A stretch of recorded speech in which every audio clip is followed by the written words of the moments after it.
స్త్రీ అనేది అతని ఇంట్లో పాడిగేదే కాదు, ఒక వస్తువు కాదు, అతని ఆస్తి కాదు. భార్య అనేది భర్త ఆస్తి కాదు అని మహాభారతంలో కూడా ఉంది.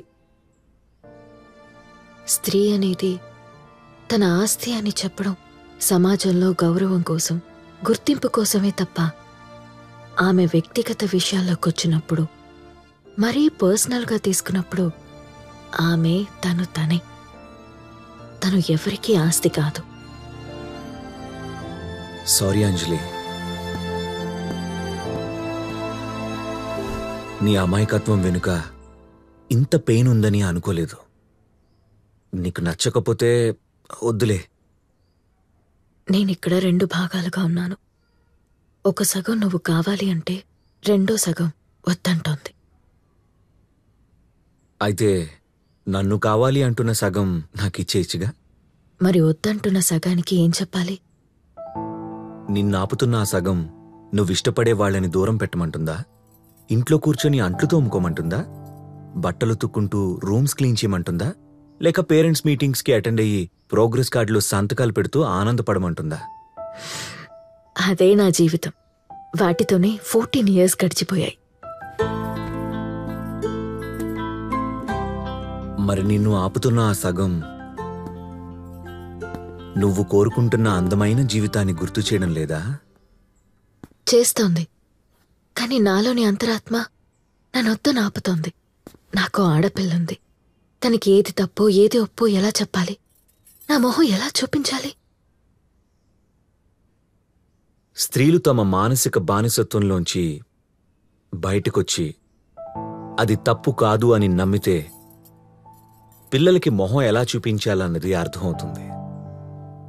తప్పు చేసి పిల్లకి మొహం చూపించలేను అనుకుంటే నీ పిల్ల కూడా పిల్లగానే ఉండిపోదు కదా. తను కూడా ఎదుగుతుంది, తను పెళ్లి చేసుకుంటుంది. తన తల్లి ఏ ప్రాబ్లమ్స్ ఫేస్ చేసిందో తను కూడా అవే ప్రాబ్లమ్స్ ఫేస్ చేస్తూ ఉంటుంది. అప్పుడు తను కూడా అలాగే అడ్జస్ట్ అవుతూ ఉంటుంది.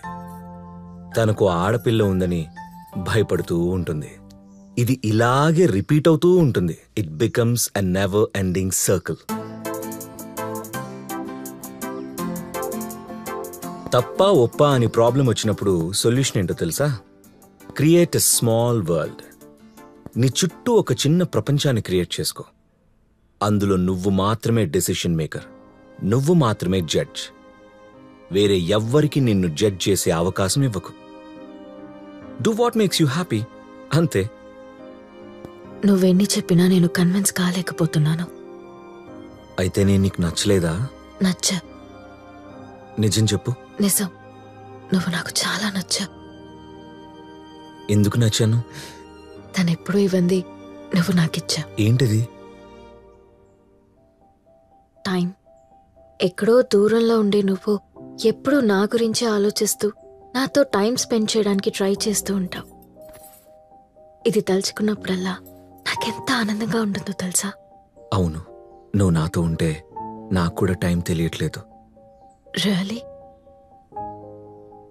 శృంగారం అనేది మగాడిలో పుట్టేది కాదు.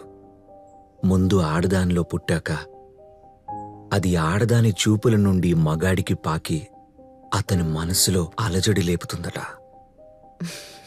మీరు కవి కదా, ఇలాంటివి బాగానే తెలుస్తాయి.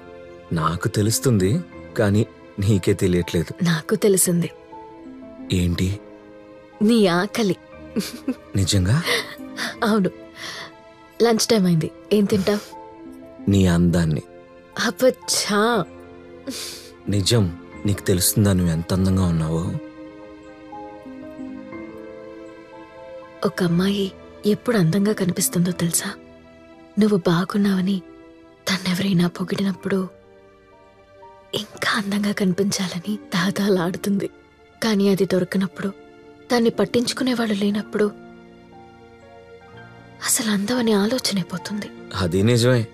అయినా నిన్ను పొగడ్డానికి నేనున్నాను కదా డియర్. అంటే నువ్వు కావాలనే పొగుడుతున్నావా? అయితే ఇన్నాళ్ళు నువ్వు చెప్పినవని అబద్ధాలే అన్నమాట. హే, నేను నిజమే చెప్తున్నాను. కావాలంటే నా మనసుతో చూడు నువ్వెంత బాగున్నావో. సరే, నీకోసం ఏం వండాలో చెప్పు. నువ్వు కాదు, ఈరోజు నేనే నీకోసం వండుతాను ఒక స్పెషల్.